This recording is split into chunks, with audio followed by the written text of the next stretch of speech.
නමස්කාර වේවා බුදුරුවනට සැමදා බුදු හිමි සරණ යමි. නමස්කාර වේවා ධම්රුවනට සැමදා සදහම් සරණ යමි. නමස්කාර වේවා සංඝරුවනට සැමදා මහා සංඝ සරණ යමි. නමස්කාර වේවා තුනුරුවනට සැමදා තිසරණ සරණ යමි. සාදු සාදු සාදු. අපගේ පරම පූජනීය ගුරු දේවෝත්තම කල්යාණ මිත්‍ර පින්වත් ලොකු ස්වාමීන් වහන්සේට නමස්කාර වේවා.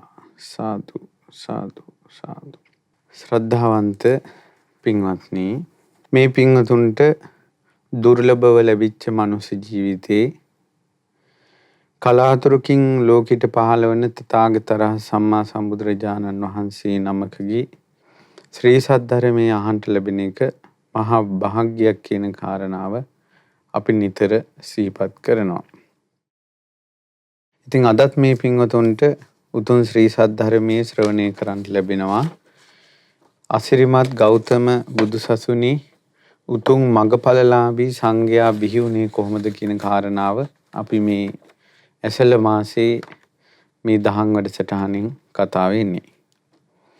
ඉතින් අද දවසේ මේ උතුම් ධර්ම දානය ශ්‍රද්ධා රූප වාහිනියෙන් ලක්විරි ගුවන් විදුලියෙන් විකාශනය කිරීම පිණිස දායකත්වයේ දරනවා පින්වත් සිතුමී සහ සෙවුනි ආරම්භගේ යන දියණිවරුන් සහ දෙමව්පියන් විසින් සෙවුනි දියණියගේ ජන්මදිනය නිමිත්තෙනොත් ඒ වගේම සිතුමි දියණියට ආශිර්වාද කිරීම මූලික කරගෙනත් සියලු දෙනාට ධර්ම අවබෝධය කරන්ට මේ පින් හේතු වේවා කියන අදහසින් අද මේ පින්වතුන් මේ ධර්ම දානය සිද්ධ කරනවා. ඉතින් සන්තෝෂයටපත් වෙන්න මේ පින්වතුන් නිරන්තරයෙන්ම මේ විදිහට ධර්ම දානයෙන් පින් රැස් කරගෙන අප්‍රමාණ යහපතක් තමන්ගේ ජීවිතයට සලසා ගන්න.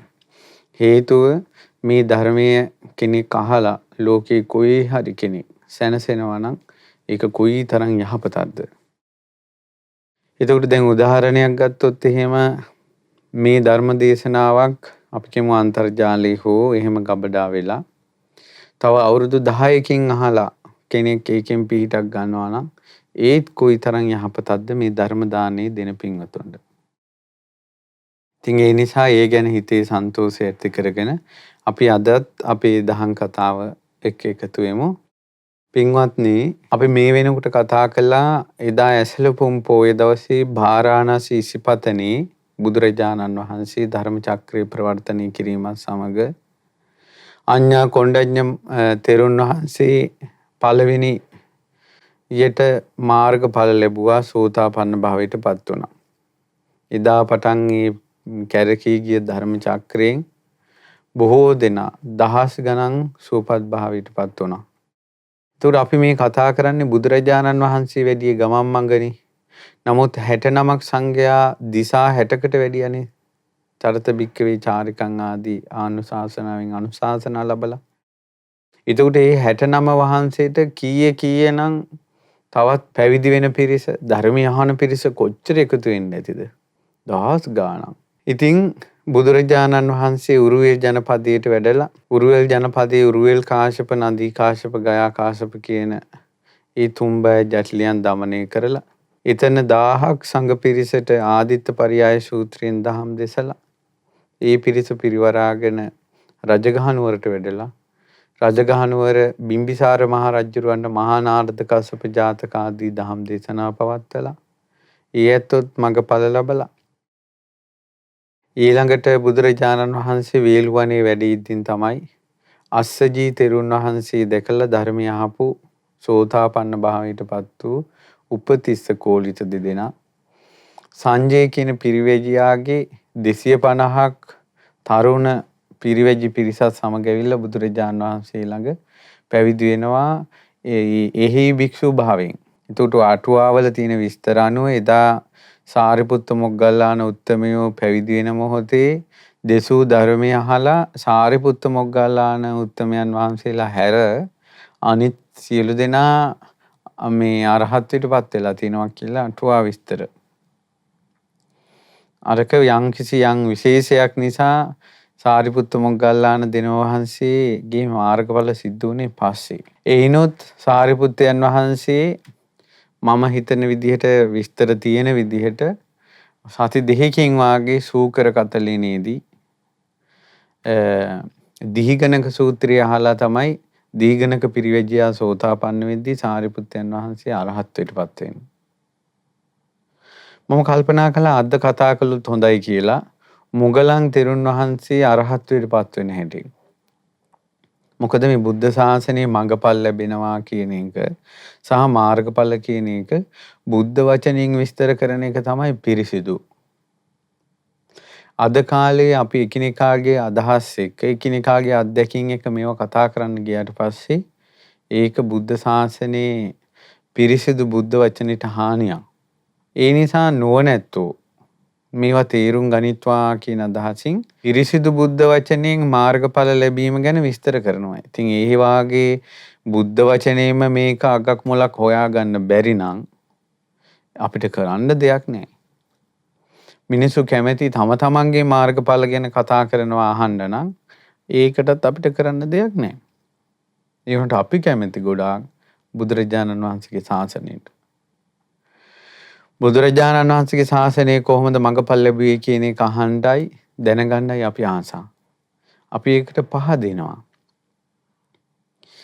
ඊට පස්සේ තම තමන්ගේ ගුණධර්ම දියුණු කරගෙන තම තමන් බුද්ධ ශාසනයෙන් පිහිට ගන්න එක තම තමන්ගේ පෞද්ගලික කටයුත්තක්. ඉතින් ඊට පස්සේ පින්වත්නි ඒ නිසා අපි අද කතා කරමු මුගලන් මහරහතන් වහන්සේගේ අරහත්ත්වයේ සම්බන්ධයෙන්. ඉතින් මුගලන් තෙරුන් වහන්සේ සෝතාපන්න බවට පත් වුණේ කෝලිතයන් උපතිස්සයන්ගෙන් බණ අහලා. මේ උපතිස්ස මේ පිරිවැජියා තමයි කෝලිත පිරිවැජියාට ධම් දේශනා කළේ. "යේ ධම්මා හේතුප්පබවා තේසං හේතු තථාගතෝ තේසං චයෝ නිරෝධෝ එවං වාදි මහා සමනෝ" කියලා අස්සජී මහරහතන් වහන්සේ වදාළ ගාථාව ඒ විදිහටම කියුවා. එතකොටම කෝලිතටත් යංකින්චි සමුදය ධම්මං සබ්බන්තං නිරෝධ ධම්මං කියන විරජං වීතමලං ධම්මචක්කුං උදපාදි කෙලෙස් මලකඩ රහිත වූ දහං ඇස පහළ වුණා. හේතුන් නිසා හටගන්න දෙයක් ඇද්ද? හේතු නැතිවීමෙන් නැති වෙනවා කියලා හේතුඵල ධම අවබෝධ වුණා අර දහං කතාව අහනවත් එක්කම. ඉතින් පැවිදි වුණාට පස්සේ එහි භික්ෂු භාවයෙන් පැවිදි වුණේ. පැවිදි වෙලා මුගලන් තෙරුන් වහන්සේ මගධ ජනපදයේම කල්ලවාත මුත්ත ගාමේ තමයි හිටියේ. බුදුරජාණන් වහන්සේ සුන්සුමාරගිරියට වැඩි. රජගහනුවරින් සුන්සුමාරගිරියට වැඩියා. මගධයේම කල්ලවාල මුත්ත කියන ගමේ මුගලන් තෙරුන් වහන්සේ භාවනා කරනවා. මුගලන් තෙරුන් වහන්සේට භාවනා කරන්න පුදුම අපහසුයක් තිබුණේ මේ නිදි මතෙන්. නිදි කිරා වැටෙනවා. නිදි කිරා වැටෙමින් වාඩි වී සිටියා වූ මුගලන් තෙරුන් වහන්සේ ගැන බුදුරජාණන් වහන්සේ දිවසින් දැක්කා. දිවසින් දැකලා දැන් මේ පැවිදි වෙලා සතියක් ඇතුළත වගේ සිද්ධ වෙන දේවල්.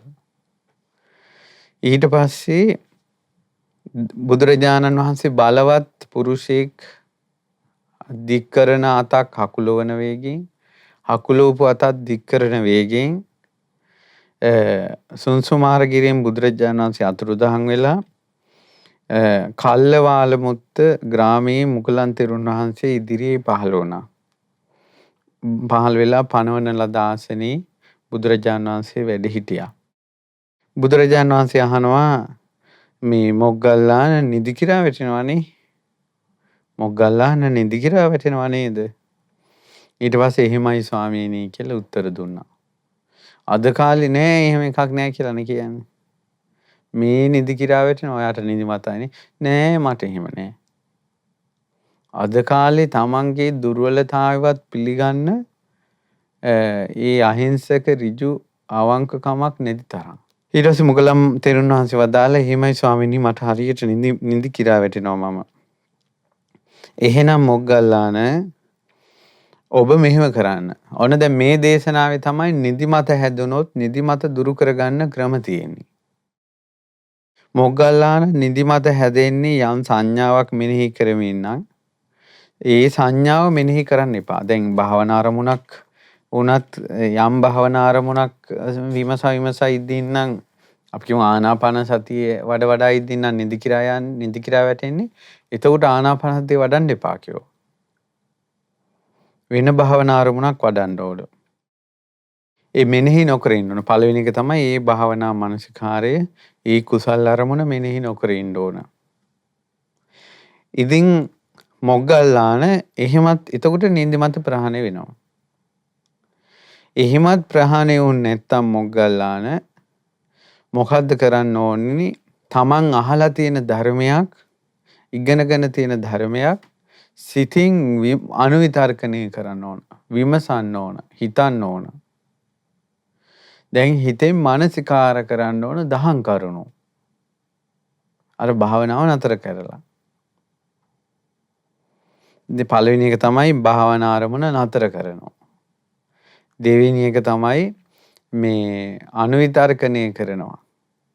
දහම් කරුණු අනුවිතර්ක කරනවා.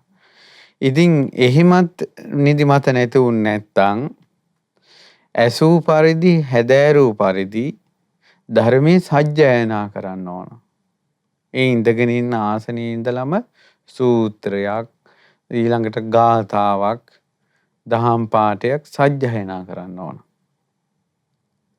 තාවම නැගිටින්නේ ඊට පස්සේ එහෙමත් නිදිමත එහෙම එතකොට නිදිමත නැති වෙනවා. එහෙමත් නිදිමත නැති වෙන්නේ නැත්තම් මොග්ගල්ලාන ඔබ මේ අත් දෙක හොඳට පිරිමැදලා අත් දෙක පොඩි කරලා මෝන හොඳට පිරිමැදලා ඊළඟට කන් දෙක හොඳට පිරිමැදලා මේ කකුල් දෙක අත් දෙකෙන් හොඳට පිරිමැදලා මේ විදිහට අතපය මොහොන පිහදා ගන්න ඕන.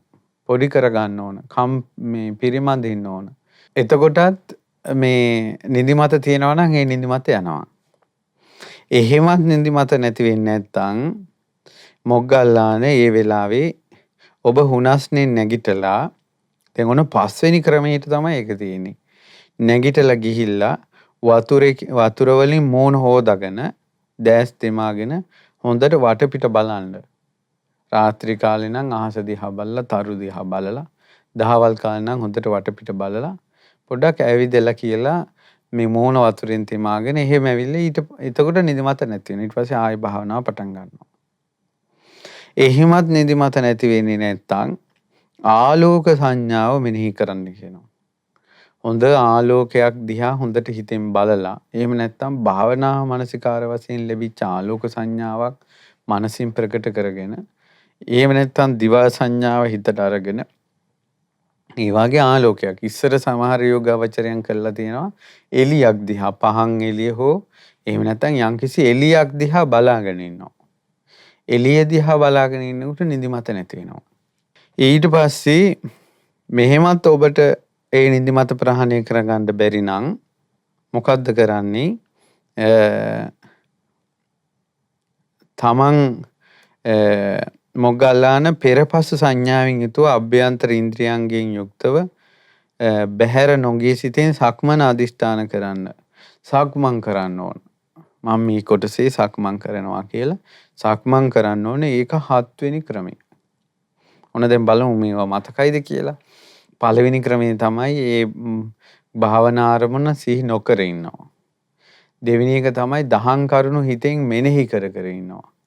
තුන්වෙනි එක තමයි සජ්ජායනා කර ඉන්නවා.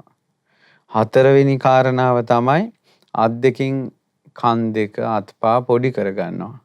ඊළඟට පස්වෙනි කාරණාව තමයි මූණ ටිකක් හොදා ගන්නවා. හයවෙනි කාරණාව තමයි මූණ හොදාගෙන වටපිට පොඩ්ඩක් බලනවා. හයවෙනි කාරණාව තමයි ආලෝක සංඥාව මෙනෙහි කරනවා. හත්වෙනි කාරණාව තමයි සක්මන් කරනවා. අටවෙනි එහෙමත් ඔන්න ඔය ක්‍රම හතෙන්ම නිදිමත ප්‍රහාණය වෙන්නේ නැත්තම් මම තව පොඩ්ඩකින් ඇහැරෙනවා කියන අදහසින් දකුණු ඇලේට දකුණු පාදයෙන් වම් පාදයේ මදක් ඇලේට තබා සිහියෙන් යුතුව මම අහවල් වෙලාවට පොඩි වෙලාවකින් නැගිටිනවා කියන සංඥාවෙන් දකුණු පසින් ඇලෙව සිංහ සෙයියාවෙන් සැතපෙනවා. එතකොට ඒක නිකන් අර මේ පෙරේතයා පොලේ ගැහුවා වගේ නැතුව අතපය දිග ඇරලා එහෙම වැටෙන්නේ නැතුව ඒකත් අර බුද්ධ අනුශාසනාවක් විදිහට තමයි කරන්නේ. සිංහ සෙයියාවෙන් පොඩි වෙලාවකින් නැගිටිනවා කියන අදහසින් සැතපෙනවා. ඊට පස්සේ ඒ සැතපීලා නැගිටුණාට පස්සේ හොඳම ක්‍රමයක් තමයි මේක බුද්ධානුශාසනාවක්. ඇහැරිච්ච ගමන් පෙරලි ඉන්න එපා කියනවා. ඕනම එකක් උදේකට උනන් නැගිටුණාට පස්සේ එහෙට මෙහෙට පෙරලි ඉන්න එපා කියනවා. අවදි වෙච්ච ගමන් නැගිටින්න ඕන කියනවා. අර සෙය්‍ය සුඛය පස්ස සුඛය කියන නිද්‍රා සුඛය අර බිම පිම් පෙරලි එහෙට මෙහෙට ඇඹරි ඒක විඳින්න එපා කියනවා. ඊට පස්සේ අලසකමෙන් අහුවෙලා ඉන්නේ නැතුව නැගිටලා ආයෙත් භාවනාවට හුරු වෙන්න පුළුවන්. ඔන්න ඔය විදිහට බුදුරජාණන් වහන්සේ ක්‍රම 7කුත් නිදිමත දුරු කරගන්න බැරිම තැන යම් වෙලාවක් නිදා ගන්න හැටිත් විස්තර කළා. මේ විදිහට මුගලන් තෙරුන් වහන්සේගේ නිදිමත නැති කරගන්න හැටි අවවාද අනුශාසනා කළා. දැන් බලන්න අරහත්ත්වයේ පිණිස බුදුරජාණන් වහන්සේ මුගලන් තෙරුන් වහන්සේට උපදෙස් දෙන හැටි මොග්ගල්ලාන ඒවන්හි මොග්ගල්ලාන සික්කිතබ්බං. මොග්ගල්ලාන මේ විදිහට හික්මෙන්න මානේ නැමැති හොඬවැල දැඩිව ඔසවාගෙන දායක පවුල් කරා මම නම් යන්නේ නෑ කියලා හික්මෙන්න ඕන. මානේ කියන හොඬවැල උස්සගෙන යන්න එපා කියලා කිව්වා. ඒ මොකද්ද මානේ කියන හොඬවැල උස්සගෙන යන්න එපා කියන්නේ?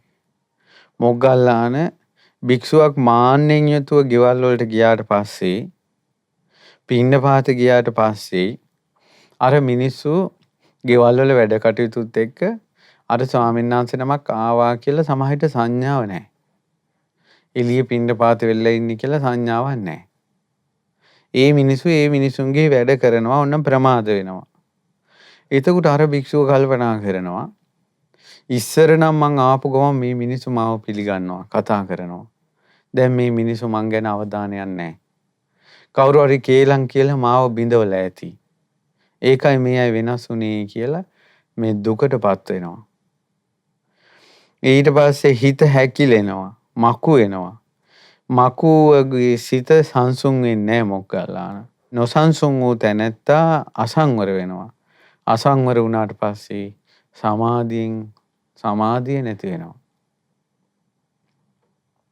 දායක පවුල් වලට එළඹිලා දායක පවුල් වලින් සතුටු වෙවි සත්කාර ලාභ සත්කාර ලබා ඉඳ ගියාට පස්සෙත් ඊළඟට දායක කාරකාදීන් සංඝයා වහන්සේලා ගැන අවධානය නැති වුණාට පස්සේ ඊවා ගැන සංඝයා වහන්සේ ෂොක් වුණොත් එහෙම වෙන්නේ හිත මකු වෙලා හිත නොසන්සුන් වෙලා අසංවර වෙලා හිතේ සමාධිය නැති වෙනවා.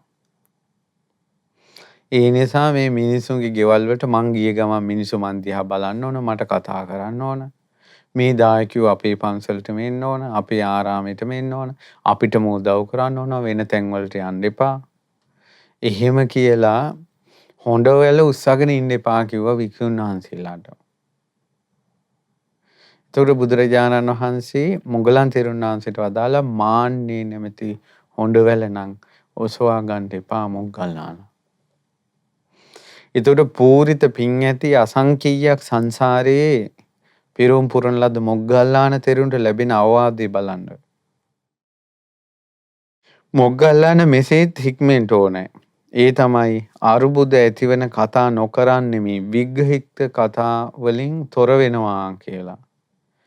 වාද විවාද නම් කරන්න එපා කිව්වා. දැන් මීට කලිනුත් දැන් සමහර වෙලාවට මේ ධර්ම දේශනා ශ්‍රද්ධාවෙන් පැහැදීමෙන් ඇහුවේ නැත්තම් කෙනෙක් හිතෙන්න පුළුවන් මේ හාමුදුරුවෝ තවත් හාමුදුරුවන්ට බනින්න ගහන්න හින්ට් පාස් කරන්නද දන්නේ නැහැ මේ දේශනාව කරන්න කියලා. එහෙම නෙවෙයි. එහෙම අදහසකින් නෙවෙයි මේ ධර්ම දේශන ආරම්භ කළේ. ඒ ධර්ම දේශනාව යනකොට ඒ ධර්ම කරුණුයි කියාගෙන යන්නේ. ඊට පස්සේ ඒ අතරතුර යමක් විස්තර කරන්න ලැබුණොත් ධර්මානුකූලව විස්තර කරනවා. එච්චරයි කරන්නේ. අර උදාහරණයක් ගත්තොත් එහෙම පාරේ යනකොට රොඩක් තිබ්බොත් ඒ රොඩට පොඩ්ඩක් තට්ටු කරගෙන යනවා. මිසක රොඩු හොය හොයා යන්නේ නැහැ. එතකොට පින්වත්නි වාද විවාද කරන්නේ කියලා හික්මෙන්න කිව්වා. වාද විවාද කරනවා කියන එක මඟඵලවලට එච්චරම බාධාවක්. මාර්ගඵල නිවන් අවබෝධයට අතිශයින් බාධායි වාද විවාද කිරීම. වාද විවාද කරන්නේ නැහැ කියලා හික්මෙන්න කිව්වා. ඔබ විසින් මොග්ගල්ලාන මෙසේ හික්මෙන්න ඕන. අරුබුද ඇතිවන කතා කරන කල්හි බොහෝ කතා බහ ඇතිවීම කැමැති විය යුතුය. වාද විවාද ඇති වෙන කරුණක් ඉස්මතු කරපු ගමන් බොහෝ කතා එයින් මෙහෙට මෙයින් එහෙට දිගින් දිගට යනවා මේක.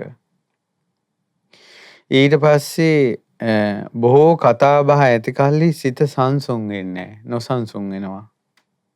නොසන්සුන් වූ තැනැත්තා අසංවර වෙනවා.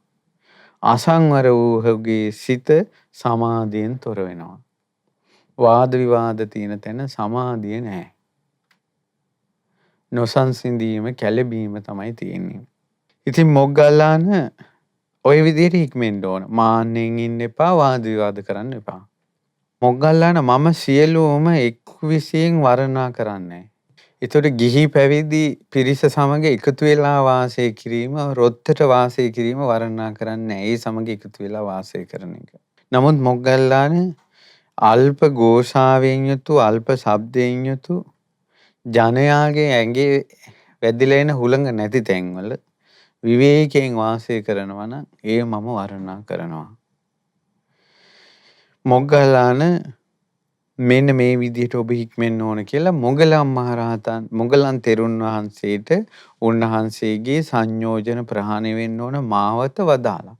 මේ උග්ගටිතඤ්ඤෝ වහා ධර්මය අවබෝධ කරන ඒ වගේම අසංකේයයක් කල්ප පිරුන්දම් පිරු ශ්‍රාවකයෙකුට බුදුරජාණන් වහන්සේගෙන් ලැබෙන උපදෙස්. වහා හිත නිකලෙස් වීම පිණිස. මොකද මේ අවවාද වලින් මේ අනුශාසනා වලින් පස්සේ මොගලන් තෙරුන් වහන්සේ අරහත්ත්වයටපත් වෙනවා. ඉතින් මොගලන් තෙරුන් වහන්සේට වදාලා මුගලන් මහරහතන් වහන්සේ වදාලා ස්වාමීනි ඒ වෙලාවේ මුගලන් තෙරුන් වහන්සේ කියනවා ස්වාමීනි සංක්ෂේපයෙන් කියනවා නම් භික්ෂුවක් තණ්හාව ගෙවා දමලා දුකෙන් නිදහස් වෙනවා නම් අත්‍යන්ත නිෂ්ඨාවට පැමිණෙනවා නම් අත්‍යන්ත යෝගක්ඛේමී වූයේ නම් අත්‍යන්ත බ්‍රහ්මචාරී වූයේ නම් අත්‍යන්ත නිවන් මගෙහි නිමාවට පැමිණියේ නම් දෙව් මිනිසුන් අතර ශ්‍රේෂ්ඨ වූයේ නම් ඒ කවර කරුණු මතද? කෙටියෙන් ගත්තොත් එහෙම මුගලන් තෙරුන් වහන්සේ අහන්නේ මේ නිවනට විශේෂයෙන් අතිශයින් නිවනට මූලිකම වන කරුණු මොනවද කියලා තමයි අහන්නේ. මොග්ගල්ලාන මෙහිලා භික්ෂුව සියලු ධර්මයේ තෘෂ්ණා දෘෂ්ටි වලින් නොබැසගත යුත්තේයි අසන ලද්දේ වෙයි. ඕන භික්ෂුවක් අහලා තියෙනවා කිසිම දෙයක් ගැන තෘෂ්ණාව ඇති කරගන්න හොඳ නැහැ, දෘෂ්ටි හදාගන්න හොඳ නැහැ කියලා. මොග්ගල්ලාන මෙසේ භික්ෂුව සියලු ධර්මයේ තෘෂ්ණා දෘෂ්ටි වලින් නොබැසගත යුත්තෝ යයි අසන ලද්දේ වෙයි. ඔහු සියලු ධර්මයන් මනවින්ද දැනගනී. ඊට පස්සේ මෙයා සියලු ධර්මයේ මොනවාද කියලා හරියට දැනගන්නවා. මොකද දෘෂ්ටි තෘෂ්ණා වශයෙන් බැස ගන්න නැත්තේ මොන වගේද කියලා දැනගන්න එපා. ඉතින් දැනගන්නවා. ඔහු ධර්මයන් විශිෂ්ට නුවණින් දැන සියලු ධර්මයන් පිළිබඳව පිළිසිඳ දැනගෙන සියලු ධර්මයන් පිළිසිඳ දැන සැප වේවා දුක් වේවා දුක් සැප රහිත වේවා යම්කිසි විඳීමක් විඳිනම් ඔහු ඒ විඳීම් පිළිබඳව අනිත්‍ය සංඥාවෙන් බලමින් වාසය කරයි. ඒතර සියලු ධර්මයෝ කියන්නේ ඇසත් රූපයන්, කනත් ශබ්දයත්, නාසයත් ගඳ සුවඳත්, දිවත් රසයත්, කයත් පහසත්, සිතත් අරමුණුත්. මේවා මුල් කරගෙන පටලැවිලා මේ අභ්‍යන්තර ආයතන බාහිර ආයතනත් එක්ක එකතු වීම නිසා හට ගන්නවා රූප වේදනා සංඥා සංඛාර විඥාන කියන පංච උපාදානස්කන්ධ ධර්මයෝ. ඉතින් නුවණින් හොඳට විමසනකොට එහි සමුදය වය හට ගැනීම නැතිවීම කියන එක ඔහුට දකින්න පුළුවන්කම ලැබෙනවා. ඉතින් මේ විදිහට පිරිසිඳ දකිනකොට ඇති වෙනවා නම් සැප විඳීමක්. මෙයා මොකද කරන්නේ? ඔහු ඒ දුක හෝ සැප හෝ දුක් සැප රහිත විඳීම අනිත්‍ය වශයෙන් බලනවා.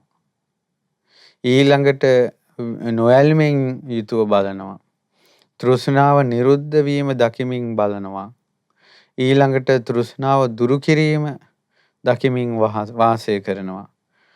මේ විදියට මේ අය අනිච්චානුපස්සී විහෙරතෝ, විරාගානුපස්සී විහෙරතෝ, නිරෝධානුපස්සී විහෙරතෝ, පටිනිස්සග්ගානුපස්සී විහෙරතෝ. මේ විදිහට වාසය කරනකොට වේදනාව යථා ස්වභාවය බල බල කිසිවකට ග්‍රහණය වෙන්නේ නැහැ. කිසිවකට ග්‍රහණය වෙන්නේ නැතිකොට තැති ගැනීම ඇති වෙන්නේ නැහැ.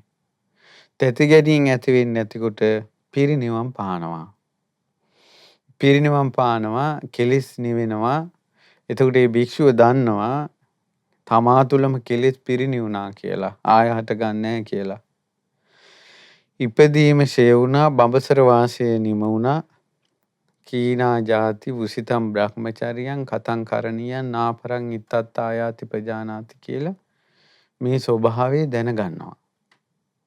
ඒ විමුක්ති ඥානය පහළ වෙනවා මේ විදිහට අවබෝධ කරනකොට. මේ බලන්න කෙනෙක් අරහත්වයට පත් වෙන හැටි මොගලන් තෙරුන් වහන්සේට බුදුරජාණන් වහන්සේ විස්තර කරන විස්තරය. ඉතින් කියනවා මොග්ගල්ලාන සංක්ෂේපයෙන් කියනවා නම් ඕන්න ඔය විදිහට තමයි තණ්හාව ඡය කරන්නේ, දුක් ඡය කරන්නේ, නිවනට පැමිණෙන්නේ, යෝගක්ඛේමි වෙන්නේ, අත්‍යන්ත බ්‍රහ්මචාරී වෙන්නේ ඔන්න ඔය විදිහටයි කියලා බුදුරජාණන් වහන්සේ වදාළා. ඉතින් බුදුරජාණන් වහන්සේ මේ විස්තරය මේ විදිහට දේශනා කරනකොට මුගලන් තෙරුන් වහන්සේ ඊටාම ශ්‍රද්ධාවෙන් ඒ අහගෙන හිටියේ. ඉතින් මුගලන් තෙරුන් වහන්සේ බුදුරජාණන් වහන්සේට වන්දනා කරනවා. බුදුරජාණන් වහන්සේ අතුරුදහන් වෙනවා. එතනින් වඩිනවා. ඊට පස්සේ මුගලන් තෙරුන් වහන්සේ භාවනාව ආරම්භ කරනවා. ඊට පස්සේ මුගලන් තෙරුන් වහන්සේට අර නිදිමත ගතිය නැතුව පළවෙනි ධ්‍යානයට හිත වැඩෙනවා. නමුත් ආපහු කාම සංඥා පහළ වෙනවා. ඒ කියන්නේ සමාධියේ හරියට ඉන්න බෑ. එතකොට බුදුරජාණන් වහන්සේ ඉරිදීයෙන් මොගලන් තෙරුන් වහන්සේ ඉදිරියේ පෙනී ඉඳලා මොගලන් තෙරුන් වහන්සේට කියනවා මොග්ගල්ලාන පළවෙනි ධ්‍යානෙ වරද්ද ගන්න එපා. ඔන්න ඒ අවවාදයෙන් අනුශාසනා ලැබලා හොඳට මොග්ගල්ලාන තෙරුන් වහන්සේ පළවෙනි ධ්‍යානෙ හිත වඩනවා. ඊට පස්සේ දෙවෙනි ධ්‍යානෙට වැඩුවාට පස්සේ විතක්ක ਵਿਚාර හිතට එනවා. ආයෙත් භාග්‍යතුන් වහන්සේ ඉරිදීයෙන් අර ධ්‍යානය සිත එකඟ වෙච්ච මුගලන් තෙරුන් වහන්සේට පෙනී ඉඳලා කියනවා සිතට පෙනී ඉඳලා මොග්ගල්ලාන ධ්‍යානෙ වරද්ද ගන්න එපා. ආයෙත් දෙවෙනි ධ්‍යානෙ හොඳට වඩනවා. තුන්වෙනි ධ්‍යානට යනකොටත් ආයෙ පටලැවෙනවා. එතකොට භාග්‍යතුන් වහන්සේ දේශනා කරනවා මොග්ගල්ලාන තුන්වෙනි ධ්‍යානෙ වරද්ද ගන්න එපා. මේ ආදි වශයෙන් සියලු ධ්‍යාන මාර්ගඵල සියලු ධ්‍යානවලට සමාපත්තිවලට ඒ හිත දියුණු කරලා ගන්න මුගලන් තෙරුන් වහන්සේට භාග්‍යතුන් වහන්සේ අතිශයින් උපකාර කරනවා. මුගලන් තෙරුන් වහන්සේ මේ ලෝකේ සියලු 이르දිමතුන් අතර භාග්‍යතුන් වහන්සේ හැරෙනකොට අග්‍රම කෙනා බවට පත් උනේ බුදුරජාණන් වහන්සේගෙන්ම උපදෙස් ලැබලාමයි. බුදුරජාණන් වහන්සේගෙන්ම උපදෙස් ලැබලාමයි. මේ ලෝකේ බුදුරජාණන් වහන්සේගෙන් මනවින් උපදෙස් ලබා සමාධි සමාපatti සෑම දෙයක්ම පිරිසිදු කරගෙන 이르දිහින් අගතැන්පත් වුණා කියලා යමක් ඇද්ද? ඒ මුගලන් තෙරුන්ටමයි දේශනා කරන්නේ. ඒක හැකියාවක්. වෙනත් කෙනෙකුටත් බුදුරජාණන් වහන්සේ එහෙම උදව් කරනවා. ඊට හැකියාව ඔහු තුල තියෙනවා නම්. ඒතකොට මේ පැවිදි වෙලා සතියක් වාගේ ඇතුළත මේ හිත ඒ අදාළ තැනට ගන්න. දැන් සෝවාන් වෙච්ච මුගලන් තෙරුන් වහන්සේ නිදි කිරා වැටෙනවා කියන්නේ සාමාන්‍ය අය ගැන කවර කතාවද? සාමාන්‍යයෙන් බණ භාවනාව දියුණු කරගෙන මේ බණක් මේ වැඩපොළ මහන්සියෙන් මේ බණක් අහන අම්මා කෙනෙක් ඉතින් නිදා ගැනීම ගැන නිින්ද යන එක නිදි කිරා වැටෙන එක ගැන කවර කතාද සෝතාපන්න ඵලයටපත් උන මුගලන් තෙරුන් වහන්සේ නිදි කිරා වැටුණා නම් පස්සේ කාලේ මොග්ගල්ලාන තෙරුන් වහන්සේ සියලු සකල ක්ලේශයන් නසා අරහත්ත්වයටපත් වුණා භාග්‍යතුන් වහන්සේගේ මේ අවවාදේ පිහිටලා. එහෙනම් මුගලන් තෙරුන් වහන්සේ බොහෝ වඩලා තියෙන්නේ අනිච්චානුපස්සී, විරාගානුපස්සී, නිරෝධානුපස්සී, පටිනිස්සග්ගානුපස්සී. මෙන්න මේ අනිත්‍ය වශයෙන් නොඇල්ම පුරුදු කරමින්, නිරෝධය පුරුදු කරමින්, කෙලෙස් දුරු කිරීම පුරුදු කරමින් විදර්ශනාව වඩලා තියෙනවා. එයින් තමයි මුගලන් තෙරුන් වහන්සේ ඉක්මනට ධර්මය අවබෝධ කළේ. හැබැයි ඉක්මනට ධර්මය අවබෝධ කළාට කුඩා මහන්සි වුණා. දිවා රාත්‍රී නොබලා කෙලෙස් වලින් බැටකකා නිදිමතෙන් බැටකකා මුගලන් තෙරුන් වහන්සේ මහන්සි වුණා. හැබැයි ඉක්මනට ධර්මය අවබෝධ වුණා. සාරිපුත්තයන් වහන්සේ මෙච්චර දුක් විඳින්නේ නැහැ. මෙච්චර වෙහෙස වුන්නේ නැහැ. මෙච්චර මහන්සි වුන්නේ නැහැ. ධර්මාබෝධයත් බුදුරජාණන් වහන්සේට පවන් සලසලා ඉදීම අරහත්ත්වයටපත් වුණා. අන්න පින්වතුනි මෙන්න මේ කාරණාවේදී මාර්ගඵල අවබෝධයේ පිණිස තියෙන ප්‍රතිපදා 4ක් තියෙනවා. ඒ 4 දැන් අපි ඉගෙන ගන්න ඕනේ. ඒ සාරිපුත්ත මොග්ගල්ලාන මහරහතන් වහන්සේලා මුණ ගැහිච්ච වෙලාවක සාරිපුත්තයන් වහන්සේගේ මුගලන් තෙරුන් වහන්සේ අහනවා ප්‍රිය ආයුෂ්මතුනි ප්‍රතිපදා 4ක් තියෙනවා. එකක් තමයි සුඛා පටිපදා දන්දා විඤ්ඤා, සුඛා පටිපදා කිප්පා විඤ්ඤා, දුක්ඛා පටිපදා දන්දා විඤ්ඤා, දුක්ඛා පටිපදා කිප්පා විඤ්ඤා කියලා. එතකොට සුඛා පටිපදා දන්දා විඤ්ඤා කියන්නේ ප්‍රතිපදාව සැපයි අවබෝධයෙන් හිමීට සිද්ධ වෙන්නේ. සුඛා පටිපදා කිප්පා විඤ්ඤා කියන්නේ ප්‍රතිපදාව සැපයි අවබෝධය ඉක්මනට සිද්ධ වෙනවා. දුක්ඛා පටිපදා දන්දා විඤ්ඤා කියන්නේ ප්‍රතිපදාව දුක් සහිතයි අවබෝධයත් හිමින්. දුක්ඛා පටිපදා කිප්පා විඤ්ඤා කියලා කියන්නේ ප්‍රතිපදාව දුක් සහිතයි අවබෝධය ඉක්මනින් වහා අවබෝධය ඇති වෙනවා. ඉතින් අහනවා ප්‍රිය ආයුෂ්මතුනි සාරිපුත්තයන් වහන්සේ මොන ප්‍රතිපදාවද කියලා. කියනවා මම සුඛා පටිපදා කිප්පා විඤ්ඤා. ඊට පස්සේ අහනවා මුගලන් තෙරුන් වහන්සේ මොන ප්‍රතිපදාවද? දුක්ඛා පටිපදා කිප්පා විඤ්ඤා. ප්‍රතිපදාව දුක් සහිතයි වහා අවබෝධය ඇති වෙනවා. පින්වතුනි සුඛා පටිපදාව කියලා කියන්නේ ඒ ප්‍රතිපදාව කෙනෙකුට මේ දහම් මාර්ගයේ සීල සමාධි ප්‍රඥා විදිහට වඩාගෙන යනකොට හරි පහසුයි. එයාට පහසුවෙන් වඩන්න පුළුවන්. එයාට ඉක්මනින් පළවෙනි ධ්‍යානය, දෙවෙනි ධ්‍යානය, තුන්වෙනි ධ්‍යානය, හතරවෙනි ධ්‍යානය උපද්දව ගන්න පුළුවන්. ධ්‍යාන සැප හොඳට ලැබෙනවා මෙයාට. දන්දා විඤ්ඤා කියලා කියන්නේ මෙයා තුල ඉන්ද්‍රිය ධර්මයේ උපදින්නේ. ඒ කියන්නේ සද්ධා, විරිය, සති, සමාධි, ප්‍රඥා කියන ඉන්ද්‍රිය ධර්මයෝ ඊටමත් හිමීට තමයි හැදෙන්නේ. ඉන්ද්‍රිය ධර්මයෝ මොනොදුයි. ඒ ඉන්ද්‍රිය ධර්ම මොනොදු නිසා එයාට සමාධිය ඇති වුණාට ප්‍රතිපදාව පහසු වුණාට අවබෝධය ඉක්මනට සිද්ධ වෙන්නේ නැහැ. හිමීට තමයි අවබෝධය සිද්ධ වෙන්නේ. මේක හොඳට තේරුම් ගන්න. එතකොට මාර්ගඵල ලැබෙනවා කියන එක සමාධිය ඇති වෙනවද නැද්ද කියන එක හෝ එයා දුක් විඳිනවද නැද්ද කියන එක මත නෙවෙයි තීරණය වෙන්නේ. මාර්ගඵල ලැබීම තීරණය වෙන්නේ ඉන්ද්‍රිය ධර්මයන්ගේ අඩු වැඩි භාවය අනුව. සද්ධා, විරිය, සති, සමාධි, ප්‍රඥා. සද්ධා, විරිය, සති, සමාධි, ප්‍රඥා. එතකොට මේ ඉන්ද්‍රිය ධර්මයෝ විදිහට තියෙන සමාධියේ ස්වභාවය බලන්න දැන් සුඛා පටිපදාවේ ඒකේනා පළවෙනි ධ්‍යානෙ, දෙවෙනි ධ්‍යානෙ, තුන්වෙනි ධ්‍යානෙ, හතරවෙනි ධ්‍යානෙ ධ්‍යාන සුවසේ ලබනවනේ. සුඛා පටිපදාව එක්කෙනා. නමුත් ඉන්ද්‍රිය ධර්මවල තියෙන සද්ධා, විරිය, සති, සමාධි, ප්‍රඥා සමාධිය බරොඳුයි. මේ බලන්නේ ඉන්ද්‍රිය ධර්මයන්ගේ ස්වභාවය. එතකොට මේ ඉන්ද්‍රිය ධර්මියෝ කියන්නේ මොනවද කියලා අපි මීට කලින් පිවිතුරු නිවන් මාර්ගය කියලා දේශනාවක් කළා සත්‍තිස් බෝධිපාක්ෂික ධර්ම ගැන. ඒ දේශනා මාලාව හොයාගෙන අහන්න. එතකොට ඒකේ ඉන්ද්‍රිය ධර්මයෝ කොහොමද මාර්ග ප්‍රතිපදාවට වැඩෙන්නේ කියලා විස්තර කරනවා සූත්‍ර දේශනා ඇසුරින්. එතකොට ඉන්ද්‍රිය ධර්මයෝ මෘදු නිසා එයා සුවසේ ප්‍රතිපදාව වැඩුවට හොඳට සමාධිය ඇති වුණාට මාර්ගඵල අවබෝධි හිමීට සිද්ධ වෙන්නේ.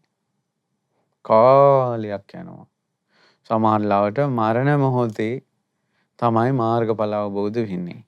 එච්චර කාල යනවා. සමහර වෙලාවට ඊළඟ ජීවිතේ අවබෝධ වෙන්නේ. ඊට පස්සේ දැන් මේක නම් කියන්නේ මේ ජීවිතේම අවබෝධ වෙනවා. ඔය ප්‍රතිපදා හතරෙන්ම මේ ජීවිතේම ධර්මය අවබෝධ කරන අය ගැන තමයි කියන්නේ. ඊළඟට සුඛාපටිපදා කිප්පාබින්න කෙනෙක් ඉන්න ප්‍රතිපදාව සුවසේ වඩන්න. එයාට පළවෙනි ධ්‍යානෙ, දෙවෙනි ධ්‍යානෙ, තුන්වෙනි ධ්‍යානෙ, හතරවෙනි ධ්‍යානෙ සුවසේ ලැබෙනවා. එහෙම ලැබෙනවා. ඒ වගේම ඉන්ද්‍රිය ධර්මයෝ සද්ධා, විරිය, සති, සමාධි, ප්‍රඥා කියන ඉන්ද්‍රිය ධර්මයෝ තියුණුයි. ඒවා තියුණු නිසා ඉක්මනින් මාර්ගඵල අවබෝධය ලැබෙනවා. සාරිපුත්තයන් වහන්සේ වගේ. ඊළඟට තියෙනවා දුක්ඛා පටිපදා. දුක්ඛා පටිපදා කියලා කියන්නේ මෙයා තියුණු රාගයෙන් යුක්තයි. තියුණු ද්වේෂයෙන් යුක්තයි. තියුණු මෝහයෙන් යුක්තයි. මෙයා කෙලෙස් අධිකයි. නීවරණ බහුලයි. ඒතර මෙයාත් සීල සමාධි ප්‍රඥා මාර්ගය පුරුදු කරනවා. හරි කරදර මැද, හරි දුක් ගොඩ මැද අමාරුවෙන් මේක කරගෙන යන්න තියෙනවා මෙයාට. ඒතර මෙයා තුළ තියෙන ඉන්ද්‍රියන් ධර්මයත් මේ මෘදුයි. සද්ධා, විරිය, සති, සමාධි, ප්‍රඥා කියන ඉන්ද්‍රිය ධර්මයත් මෘදුයි.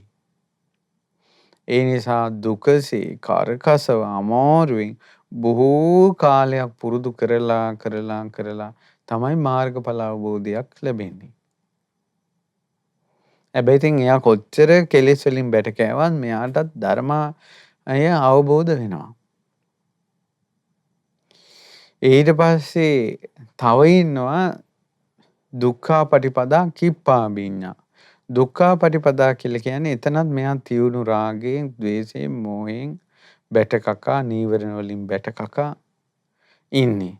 එහෙම නීවරණ වලින් බැට කෑවට, කෙලෙස් වලින් බැට කෑවට එයාගේ අභ්‍යන්තරේ ශ්‍රද්ධා, විරිය, සති, සමාධි, ප්‍රඥා කියන ඉන්ද්‍රිය ධර්මයෝ බලවත්ව වැඩෙනවා. මේ බලන්නකො රාගයෙන් බැට කකා ඉද්දී, ද්වේෂයෙන් බැට කකා ඉද්දී, ප්‍රතිපදාව දුකසේ ගෙනියද්දී ඇතුලේ හොඳට ඉන්ද්‍රිය ධර්ම වැඩෙන හැටි. ඒ වාගේ කෙනෙක් ඉක්මනට මාර්ගඵල ලබනවා. දැන් මොගලන් තෙරුන් කොච්චර නිදිමැතෙන් බැට කෑවත් අභ්‍යන්තරේ වේගෙන් ඉන්ද්‍රිය ධර්මිය වැඩෙනවා. ඒ නිසා සතියක් ඇතුළත අරහත්ත්වයටපත් වුණා.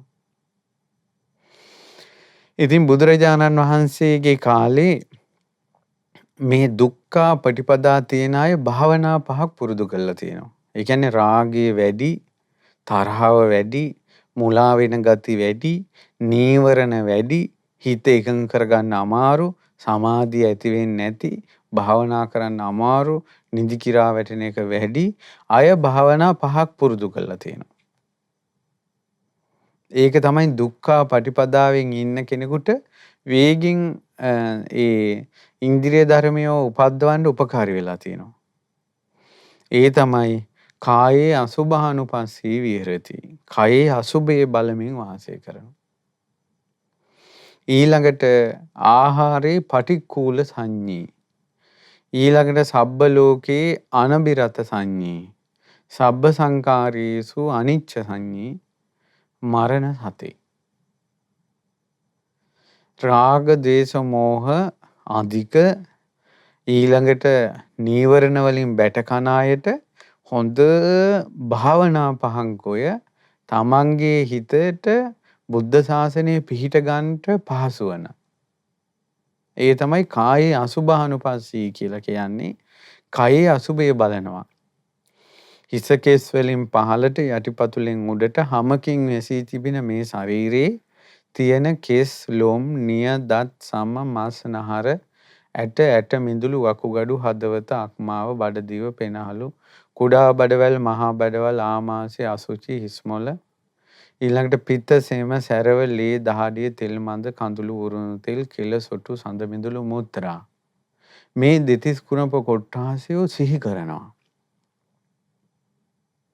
සිහි කරලා මේ වගේ තියෙන පිළිකුල් බව නව දොරකින් අසූචි වැగిරෙන බව ඊළඟට හේදුවේ නැත්තම් පිරිසිදු කළේ නැත්තම් මේ කේස් හැඩ පැලු ගෙතෙනවා පීරුවේ නැත්තම් සුවඳ කළේ නැත්තම් හොදන්න හොද දැන් මැණිකක් හොදලා තිබ්බා කියන්නේ ඒක පිරිසිදුම තමයි.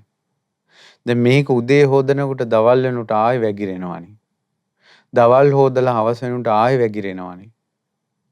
අවුරුදු 20 ගාණක් 30 ගාණක් 40 ගාණක් 50 ගාණක් එක දිගට දත් මැදලා එක මුරයක් දත් මැද්දේ නැත්තම් ඊළඟ පාර ගඳ ගහනවානේ. පිහින්න හොටු එනවනේ. මේ පුංචි කාලේ ඉඳලා මේන හොටු ටික පිස්සේ නැත්තම් මුළු ඇඟම හොටු වලින් වැහිලානේ. මැස්සෝ අහලානේ. කිහිලි ඉකිලි වල තියෙන ගන්ධස්සාර, මල මුත්‍රා වල ගන්ධස්සාර, දාඩිය ගලපුම තියෙන ගන්ධස්සාර. නිදාගෙන ඉන්නකොට බඩ බොර ගහලා ඇතුලේ පැහිලා උදේ වෙනකොට ඒ අසුචි පිට වෙනවා. කොච්චර ප්‍රනීත දේවල් මේ ශරීරෙට දැම්මත් අසුචි වෙලාම පිට වෙනවා. මේක තමයි කයේ අසුභය.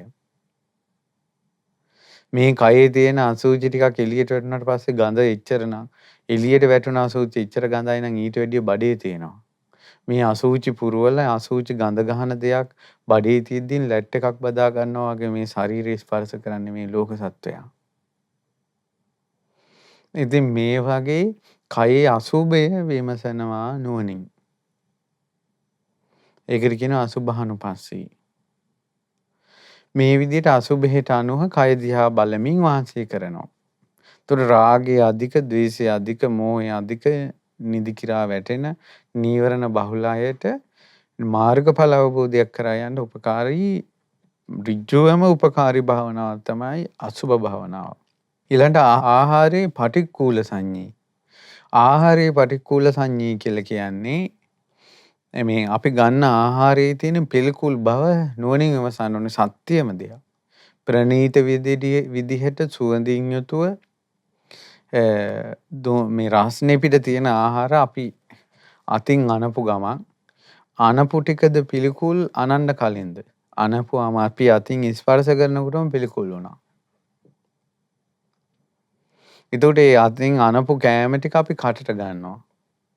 ඒතර කටේ තියෙන කෑම ටිකද පිළිකුල් එළියේ තියෙන ටිකද? එතන කටේදීම පිළිකුල් වෙනවා.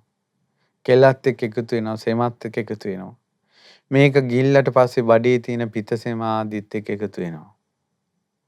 ඊට පස්සේ අසුචි විදිහට පිට වෙලා යනවා. ඊට පස්සේ ආහාරය ගත්තේ නැත්නම් ඒත් ආහාරයේ සීතල වෙලා පිලුණු වෙලා ගඳ ගහලා පණුව හැදෙන මට්ටමට එනවා.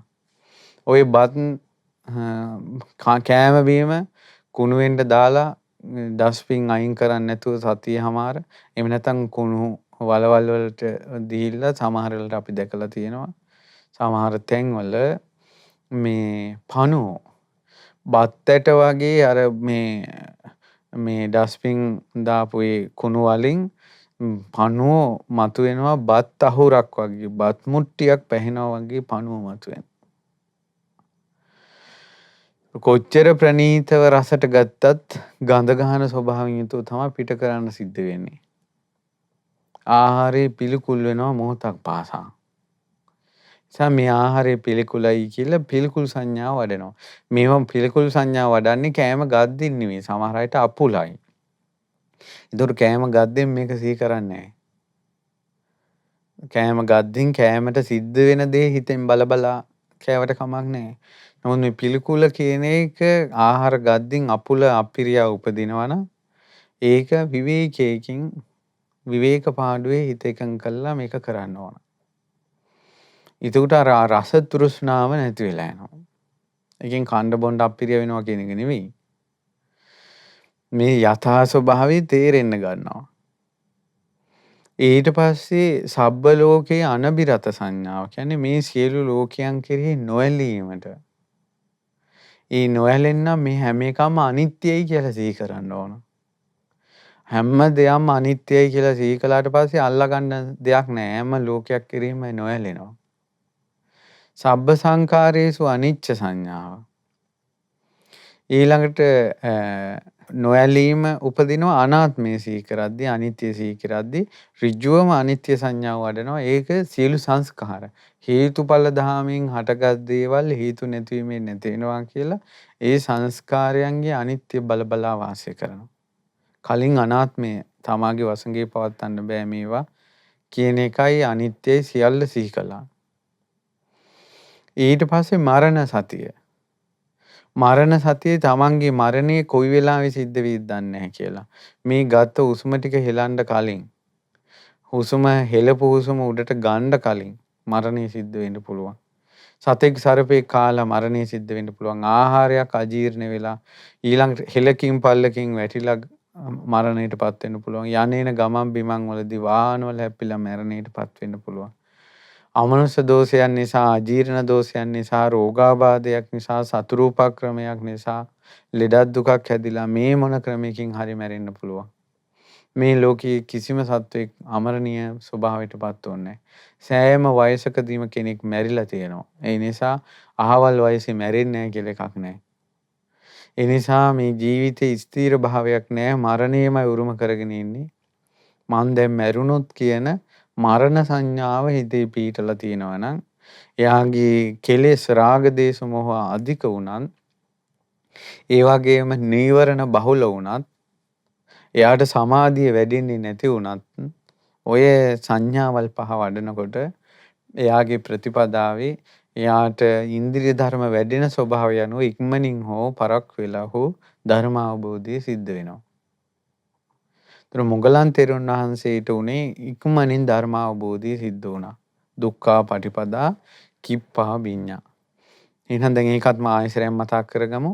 සුඛා පටිපදා දන්දා විඤ්ඤා, සුඛා පටිපදා කිප්පා විඤ්ඤා, දුක්ඛා පටිපදා දන්දා විඤ්ඤා, දුක්ඛා පටිපදා කිප්පා විඤ්ඤා. මේ විදිහට ප්‍රතිපදා හතරක් තියෙනවා. මේ ලෝකේ සියලුම රහතන් වහන්සේලා සියලුම මඟපල්ලාභීන් බිහි වුණේ ওই ක්‍රම හතරට. එක්කෝ ප්‍රතිපදාව දුකයි, එක්කෝ ප්‍රතිපදාව සැපයි. අවබෝධය එක්කෝ ඉක්මනින් තියෙනවා, එක්කෝ අවබෝධය සෙමින් තියෙනවා. මේ විදිහට තමයි බුද්ධ ශාසනයේ මාර්ගඵල අවබෝධය සිද්ධ වුණේ. ඕන්න අද දවසේ අපි ඉගෙන ගත්තා මේ ගෞතම බුද්ධ ශාසනයේ අග්‍ර ශ්‍රාවක වූ මහා මොග්ගල්ලාන මහරහතන් වහන්සේ අරහත්ත්වයට පත් වුණ හැටිත් ඒ වගේම මාර්ගඵල අවබෝධය පිණිස පවතින ප්‍රතිපදා හතරත් අපි අද ඉගෙන ගත්තා. ඒ නිසා මේ දහම් කරුණු හොඳට මතක තියාගෙන ඉන්න, නුවණින් විමසන්න, තේරුම් ගන්න, ශක්ති පමණෙන් පුරුදු කරන්න, විශේෂයෙන් සිත පහදවා ගන්න මේ ප්‍රතිපදා දියුණු කළා මඟපල් ලැබූ බුදුරජාණන් වහන්සේගේ අෂ්ටාර්ය පුද්ගල මහා සංඝ රත්නය ගැන. ඉතින් ඒ නිසා අපිටත් ගෞතම බුද්ධ ශාසනයේ පිහිට පිළිසරණ ලබා ගන්නට මේ පින් හේතු වාසනා වේවා කියලා අදිෂ්ඨානයක් ඇති කරගන්න. ඉතින් අද දවසේ අපි පින් අනුමෝදන් කරනවා පින්වත් සිතුමී සහ සෙවුනී අරඹගේ දියණිවරුන්ට, දෙමව්පියන්ට, පවුලේ සියලු දෙනාට පළමුවෙන් රැස් වුණ සියලුම පුණ්‍ය ධර්මයන් පින් කැමති සියලු දෙවියෝ අනුමෝදන් වෙත්වා. දෙවියන්ගේ දිව්‍ය ආශීර්වාද වඩා වර්ධනය වෙත්වා. පුණ්‍ය අනුමෝදනාවෙන් සතුටු වුණ දෙවියෝ මේ පින්වතුන් සියලු දෙනා ආරක්ෂා කරත්වා කියලා පින් අනුමෝදන් කරනවා. ඒ වගේම මිය පරලෝකීය ගුණපාල අරඹගේ පියාණන්ට, ඊබට් රාජපක්ෂ පියාණන්ට, රත්නසූරිය මිත්තණිවරුන්ට සහ අරඹගේ මුත්තණුවන් ඇතුළු සියලුම ඥාතීන්ට අනන්ත සසරේ තමන් නමින් මිය පරලෝකී සියලු ඥාතීන්ට මේ පින් අනුමෝදන් වෙත්වා. සියලු දෙනාට පරලෝ සැපේම වේවා කියලා පින් අනුමෝදන් කරමු. ඒ වගේම ගෞතම බුද්ධ ශාසනයේ මේ උතුම් මඟඵල ගැන නිවැරදි පිරිසිදු විස්තර බුද්ධ දේශනාවෙන් අපිට ඉගෙන ගන්නට අහන්න ලැබෙන්නේ. පින්වත් ලොකු ස්වාමීන් වහන්සේ අපිට මේ පිරිසිදු බුද්ධ වචනේ විවෘත කරලා අපිට මේ බුද්ධ ශාසනයේ පිහිට ලබා දුන්න නිසා පින්වත් ලොකු ස්වාමීන් වහන්සේ නිදුක් වේවා, නිරෝගී වේවා, සුවපත් වේවා, දීර්ඝායුෂ සම්පන්නියම වේවා. පින්වත් ලොකු ස්වාමීන් වහන්සේ ඇතුළු මහමෙවුනා වාසී වූත් රටලෝක වාසී වූත් පිළිවෙත් පුරන සංගරුවනට මේ පින් අනුමෝදන් වේවා. අනගාരികා මෑණිවරුන්ට අනුමෝදන් වේවා. පැවිදි අපේක්ෂක දූපතුන්ට අනුමෝදන් වෙත්වා. මේ පින් බලෙන් ගෞතම බුද්ධ ශාසනයේ ධර්මාබෝධයටම මේ පින් හේතු ආසනාම වේවා. ඒ වගේම රැස් කරගන්න යෙදුනා වූ සියලුම පුණ්‍ය ධර්මයන් සෙවුනී දියණියගේ ජන්මදිනය නිමිත්තෙන් මේ පින් බලෙන් ආශිර්වාද කරනවා. ඒ දියණියට නිදුක් නිරෝගී සුවපත් භාවයක් දීර්ඝායුෂත් ලැබේවා. සිතුමී දියණියට නිදුක් නිරෝගී සුව සැලසේවා. ඒ පවුලේ සියලු දෙනාට ගෞතම බුද්ධ ශාසනයේ දියුණුව සැලසේවා. ලෞකික ලෝකෝත්තර දියුණුව සැලසේවා. සසර දුකින් නිදහස් වෙන්න වාසනාව ලැබේවා. ඒ වගේම සිතුමී සහ සෙවුනී දියණිවරුන්ගේ සහ ඒ ආරම්භගේ පවුල්වල සියලු දෙනාට රාජපක්ෂ පවුලේ සියලු දෙනාට ඒ දරුවන්ට අධ්‍යාපන කටයුතු සාර්ථක වේවා, නිදුක් නිරෝගී සුව වේවා, කල්යාණ මිත්‍ර සම්පත්තිය නිරන්තරයෙන් සැලසේවා. මේ උතුම් ශන සම්පත්තියේ රැකගෙන ධර්මාවබෝධය කරන්න වාසනාව ලැබේවා. ඒ වගේම සුජීවත් සිටින සමදරා රත්නපාල මෑණියන්ට සහ කරුණා ආරම්භගේ මෑණියන්ට නිදුක් නිරෝගී සුවපත් භාවය සැලසේවා. උතුම් චතුරාර්ය සත්‍ය ධර්මය අවබෝධ කරගන්නට මේ පවුල්වල සියලු දෙනාට කායික මානසික නිදුක් නිරෝගී සුවපත් භාවය සැලසේවා. ධර්ම මාර්ගයේ හැසිරෙන්න මේ පින් උපකාර වේවා. සසර දුකෙන් නිදහස් වෙන්නත් වාසනාව ලැබේවා. මව් දෙමව්පිය ඥාති බන්දු මිත්‍රාදීන් සියලු දෙනාට කාගේත් ඒ වගේම කාර්ය මණ්ඩලයේ සියලු දෙනාටත් පින් අනුමෝදන් වේවා. ලක්වැසි ලෝවැසි කොරෝනා වසංගතෙන් රෝගී සියලු දෙනා ඉක්මනින් නිරෝගී සුව ලබත්වා. මේ ලෝක ව්‍යසන වසංගතේ දුරින්ම දුරු වේවා. අපි සියලු දෙනාට සසර දුකින් නිදහස් වෙන්න මේ පින් හේතු වාසනාම වේවා. තෙරුවන් සරණයි. නමෝ බුද්ධාය.